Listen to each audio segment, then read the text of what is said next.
Botox is so good. Ask any dermatologist what the best bang for your buck treatment is, and it's always Botox. Oh, I have to talk about him. For the first time, a person who now injects Botox into the human body. Oh, that's curious. ABS, an ophthalmologist named Alan B. Scott. Is there an ophthalmologist? It was used by an ophthalmologist to paralyze the muscles that turn the eyeball for the purpose of correcting strabismus. While treating strabismus, they noticed that the frown lines were smoothing out. They realized, hey, we could use this for cosmetic purposes. That's how Botox started being used cosmetically, beginning with the frown lines, glabellar wrinkles, forehead and around the eyes. But Botox can't actually be patented by Botox itself. Since it's something discovered in nature and then used, companies file trademarks by saying, we added certain components to this toxin and created a product with this specific combination, and that's what they register as their trademark. There's no patent on Botox itself, the botulinum toxin. In the end, you have to understand the structure of Botox to see the difference between products like Xeomin or Coretox, which keep only the core protein, the part that actually paralyzes the nerve, and regular Botox. That's why we talk a lot about introspection now. For cosmetic use, if you get under 100 units every 6 months, even over 10 years, the chance of developing Botox resistance is less than 1%. So it rarely occurs, but in the case of Xeomin and Coretox, which only have core toxin, it is almost zero. So if you usually get it for more than 30 years from your 30s to your 60s or 70s, it is more advantageous to get Botox with only core protein. But what are the symptoms of tolerance? If you've developed resistance to Botox, it either doesn't work when you get it or the effects wear off quickly. One way to overcome resistance is to increase the dose. Another way is to stop getting Botox for 1 or 2 years and then start again. Or you can try switching to a different type of Botox, and there are so many types of Botox. There are 7 types from a to rat depending on the serotype, and there are subtypes, so there are almost 70 types, and the Botox that is usually suitable for humans is botulinum toxin type A1. This is the type of Botox found in the first dead human body, and it is the most efficient Botox tailored to humans. Other Botox have a very short maintenance period. Several weeks or 3 months. A1 lasts about 4 to 6 months, so it's the best. I've already made a Botox structure like this. Easier to see. Botox protein may not be fun from now on. It's a 900 kilodaltons. The molecular weight. A dalton is basically the mass of a single hydrogen atom. But the molecular weight that can penetrate the skin is 500 daltons. So if it's 900 kilodaltons, that means it's 900,000 daltons. It's a huge protein. Among them, the core toxin, 150 kilodaltons, comes into play. The rest basically act like bodyguards that protect the core botulinum toxin until it enters the nerve system. This is 150 kilodalton, and the 100 kilodalton is now a heavy chain, so it creates a passage into nerves.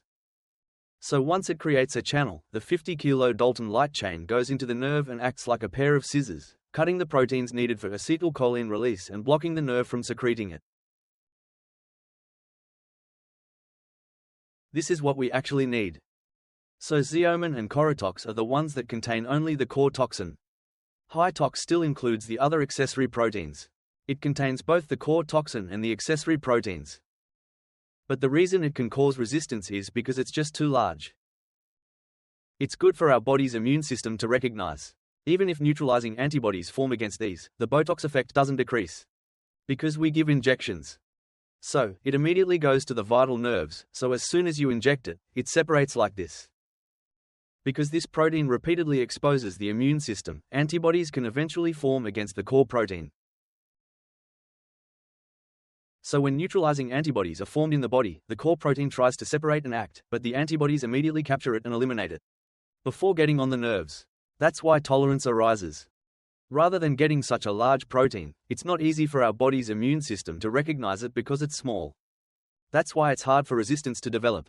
Therefore, it is easy for the immune system to recognize when you get injection like this. People who get Botox to prevent excessive muscle contraction from nerve paralysis often need high doses given frequently, which makes it easy for resistance to develop. The resistance rate is 5%, 15%, so almost all of those people just have to be injected by Coretox or Xeomin, and they can still maintain it. Why do I get high-tox? Because it's cost-effective, especially now that they are playing a role in protecting Coretox. Stability is good. The price difference is there, but since Coretox is manufactured in Korea, it's cheaper, so it's actually better to get Coretox than regular Botox. That's why I recommend most of my patients these days with Coretox.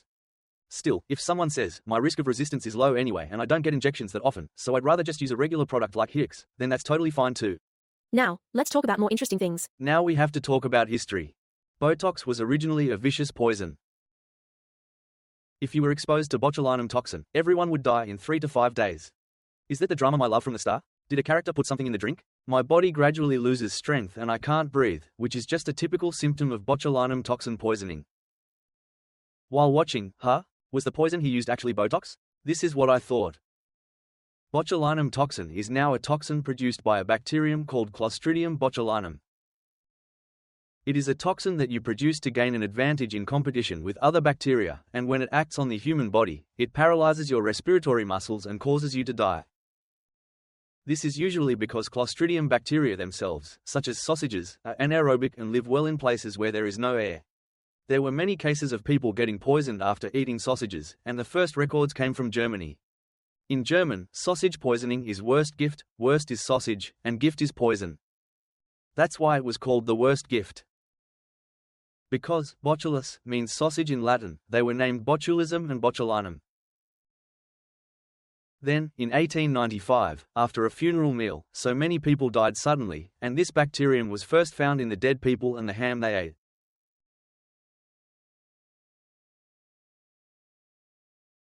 It was called Bacillus botulinum, and as a strain called Clostridium was established, it began to be called Clostridium botulinum.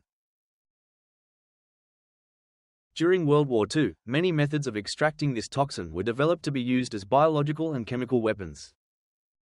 Because its efficiency was so low, it was never used as a weapon. But the technology allowed the botulinum toxin to be highly purified and collected in a uniform form, and while experimenting with that, an ophthalmologist started using it for strabismus, which led to its medical use in humans.